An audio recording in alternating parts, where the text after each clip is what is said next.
السلام علیکم خواتین و حضرات، آج ہم آپ کے لیے میر کی غزل لائے ہیں۔ اس کا پہلا شعر ہے: موا میں سجدے میں پر نقش میرا بار رہا، اس آستاں پہ میری خاک سے غبار رہا۔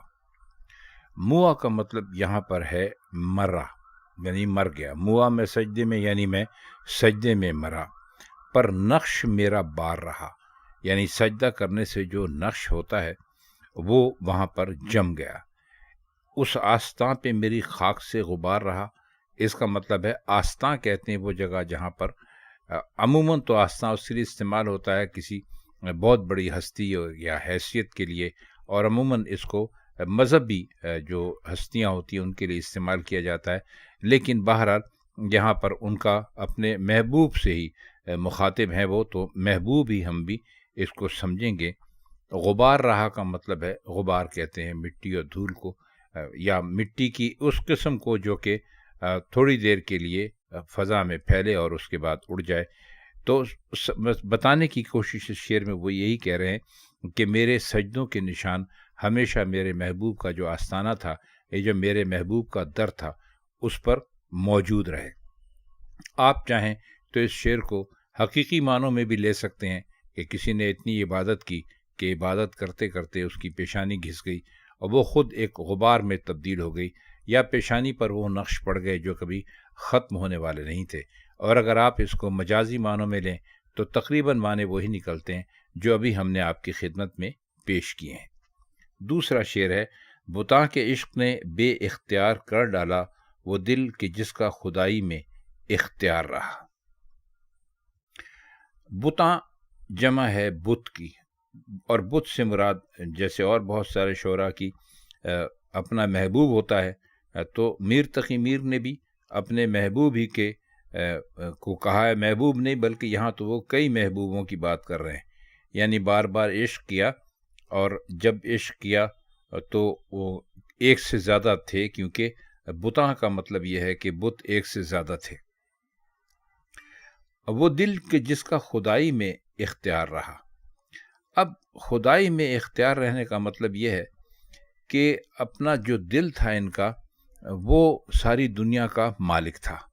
مطلب یہ، آپ دل کو اگر انسان کی مرضی کے طور پر لے لیں تو وہ اس کو اسی طرح بیان کرنے کی کوشش کر رہے ہیں کہ ہمارا جو دل تھا وہ تو ایسا مضبوط تھا کہ وہ خود، اس کا اختیار تھا، وہ خود حکومت کیا کرتا تھا، لیکن جب محبوبوں کا یا معشوقوں کا معاملہ آیا تو ہمارا دل بے اختیار ہو گیا، یعنی اختیار سے نکل گیا۔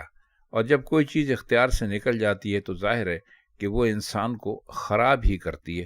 تو میر صاحب یہاں پر اپنے دل کے جو محبت کا جو اثر ہے وہ دل پر ایسا ہو گیا کہ وہ دل جو کہ ساری خدائی میں سب پر بھاری تھا، اس کو انہوں نے یوں سمجھ لیجئے کہ بے اختیار کر دیا بتوں نے، اور وہ کسی کام کا نہیں رہا۔ اگر آپ ایک دو جملوں میں اس شعر کا مطلب کرنا چاہیں تو یہ ہے کہ جب انسان کو عشق ہو جاتا ہے تو وہ انسان کو خراب کر کے ہی چھوڑتا ہے۔ حالانکہ مرزا غالب نے بھی بہت اعلیٰ شعر کہا ہے، اور ہم سمجھتے ہیں کہ شاید وہ میر تقی میر کے شعر کے مقابلے میں بھاری ہے۔ وہ نالائے دل میں خس کے برابر جگہ نہ پائے، وہ نالہ دل میں خس کے برابر جگہ نہ پائے، جس نالے سے شگاف پڑے آفتاب میں۔ تو ظاہر ہے کہ غالب کا شعر اس معنوں میں بہت اچھا ہے، لیکن چونکہ ہم یہاں دونوں اساتذہ کا مقابلہ کرنے نہیں بیٹھے تو ہم نے صرف ایک مثال کے طور پر یہ شعر آپ کی خدمت میں پیش کر دیا ہے۔ تو شعر کا کم و بیش مطلب وہی نکلتا ہے ہماری دانش میں، جب یہ آپ کو ہم نے بتایا۔ تیسرا شعر ہے: وہ دل کے شام و سحر جیسے پکا پھوڑا تھا، وہ دل کی جس سے ہمیشہ جگر فکار رہا۔ اس میں دل کی بات انہوں نے کچھ زیادہ کی ہے، اور شاید اسی لیے زیادہ کی ہے کہ دل جو ہے وہی عشق کی جو، یعنی آپ سمجھ لیجئے کہ جو شروع ہوتا ہے وہ وہیں سے شروع ہوتا ہے۔ اب اس میں پکا پھوڑا جو انہوں نے استعمال کیا ہے، آپ جانتے ہیں کہ پکا پھوڑا کسے کہتے ہیں کہ وہ پھوڑا جو خوب پک جاتا ہے، جس کے اندر مادہ ہوتا ہے، رطوبت ہوتی ہے، وہ ہر وقت اندر سے انسان کو ایک تکلیف میں مبتلا دیتا ہے۔ اور یہ جو پکا پھوڑا سے مراد یہ ہے کہ بہت ہی پرانا ہو چکا تھا دل کی حالت ایسی ہو گئی تھی، ایسے دکھتا تھا. شام و سحر انہوں نے کہا ہے، یعنی شام اور صبح، یعنی دن وقت ہر وقت جیسے کوئی پکا پھوڑا انسان کو تکلیف دیتا رہتا ہے، اور وہ دل کے جس سے ہمیشہ جگر فگار رہا. فگار کا مطلب ہوتا ہے زخمی ہونا. تو فرماتے یہ ہیں کہ یہ سارا قصور جو ہے وہ دل کا ہے. ایک تو وہ خود عشق میں مبتلا ہو کر کسی پکے پھوڑے کی طرح ہمیں ہمیشہ تکلیف دیتا رہا، اور دوسرے یہ کہ اس کی وجہ سے ہمیشہ ہمارا جگر زخمی رہا. اب دل کے ساتھ جگر کو بہت سارے شعراء نے ملایا ہے، اور اصل بات جو ہے وہ خون والی ہوتی ہے کہ دل نے محبوب کو دیکھا، عاشق ہو گیا، تو کامیابی نہیں ہو سکی. عاشق کو محبوب کے غم میں جدائی میں روتا رہا. جب آنکھوں کے آنسو خشک ہو گئے تو خون رونے لگا، اور خون چونکہ جگر پیدا کرتا ہے تو اس لیے جگر کو بھی ایک طرح سے اس میں شامل کر کے اس کو بھی زخمی کر دیا. تو سبب اصل میں دل تھا، جس کی وجہ سے جگر بھی زخمی ہو گیا. یہ شاعرانہ باتیں ہیں. حقیقت میں تو اس کا دور دور سے کوئی کسی سے ایک دوسرے کا تعلق نہیں ہے، سوائے اس کے اگر ہم اور آپ جو آج کے ماڈرن زمانے میں رہتے ہیں یا جدید دور میں رہتے ہیں کہ دل خون بناتا ہے، جگر خون بناتا ہے، اور دل اس کو سارے جسم میں انسان کے پھیلاتا ہے. لیکن اگر آپ شاعری کے نقطہ نظر سے دیکھیں تو شاعر یہی کہتے ہیں کہ ہمارا دل جو تھا اس کی وجہ سے ہمارا جگر بھی زخمی رہا. شعر ہے: بہا تو خون ہوا آنکھوں کی راہ، بہہ نکلا رہا جو سینہ سوزاں میں داغدار رہا. اب سینہ سوزاں کا مطلب ہے جلتا ہوا سینہ، یعنی جو عشق میں ظاہر ہے جو سینہ یعنی دل سے ہی مراد ہے ان کی کہ پورا وہ جل رہا ہے.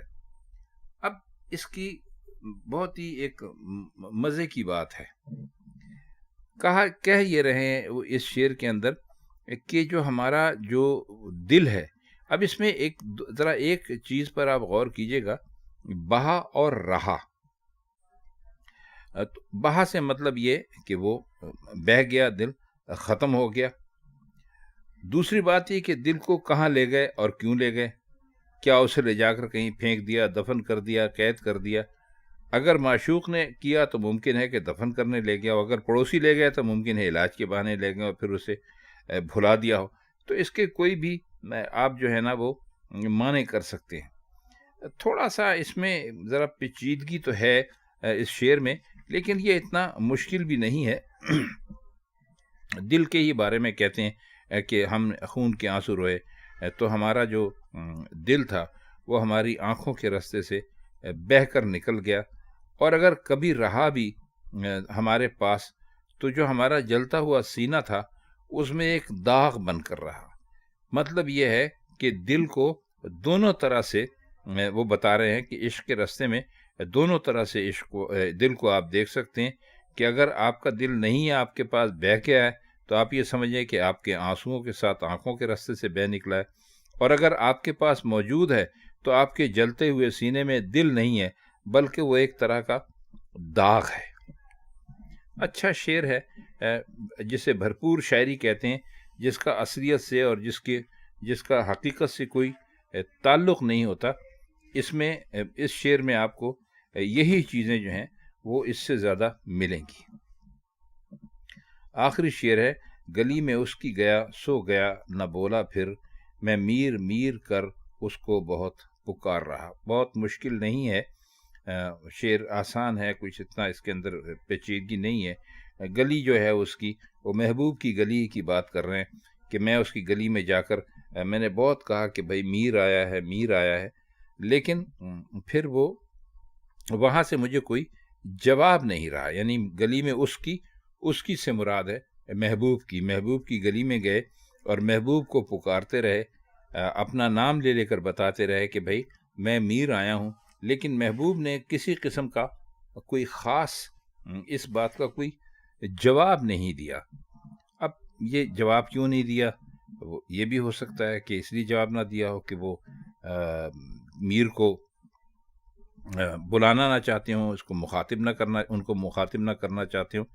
لیکن اگر آپ اسی انداز کا اور اسی مثال کا ایک شعر دیکھیں، اور اگر ہمارے بہت سارے سننے والے برا نہ مانیں، لیکن یہ جو بہت ہی عمدہ جو اس کا یعنی اسی شعر سے ملتا جلتا ایسا ہی مضمون ہمارے جدید دور کے شاعر ناصر کاظمی نے بہت باندھا ہے، اور ہم انشاءاللہ بہت جلد ان کی اس پوری غزل کی شرح بھی آپ کی خدمت میں کریں گے۔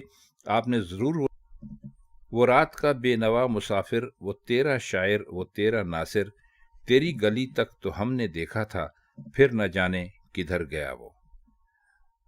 تو اس کے ساتھ اس شعر کے ساتھ اس غزل کی شرح ختم کرتے ہیں۔ آپ سے پھر ملاقات ہوگی۔ خدا حافظ۔